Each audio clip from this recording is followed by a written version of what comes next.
Une certaine Carole, une manucure parfaite et d'une brillance intense perdue dans le Londres, Saumur, pas toujours si swingant de 65. Vêtue d'une chemise de nuit à fleurs bleues et un bonnet en coton, celle-ci se livre aux griffes de l'immense réalisateur, producteur et scénariste franco-polonais. Un jeune artiste hors norme habité par le démon des années yéyé.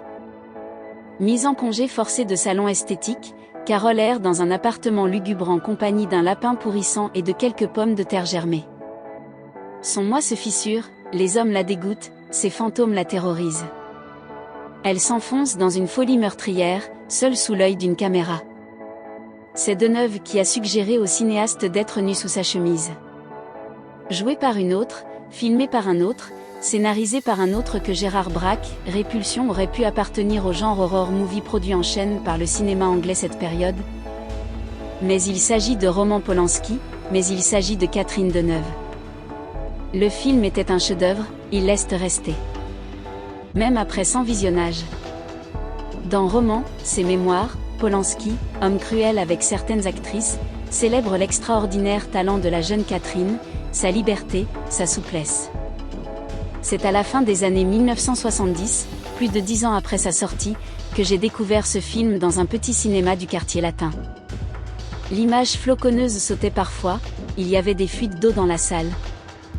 Cet avatar d'une actrice très différente de la célébrité que je voyais en couverture des magazines m'est apparu comme une grande sœur plus malade que moi, quelqu'un qui rendait compte de la solitude, de la déréalisation et des pulsions secrètes qui m'habitaient.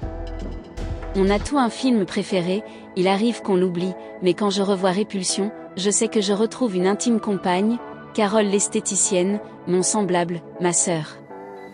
Bizarrement, avec les années, quand le grand style Deneuve va s'affirmer, le style blond-beige Carita aux alentours de 1968, après la mort de sa sœur, Françoise, avec La Chamade d'Alain Cavalier, elle ressemblera de plus en plus à une très belle esthéticienne, lisse, impeccable, le cheveu tiré, avec cet air de feu couvant sous la glace mille fois souligné qu'elle partage avec Grace Kelly.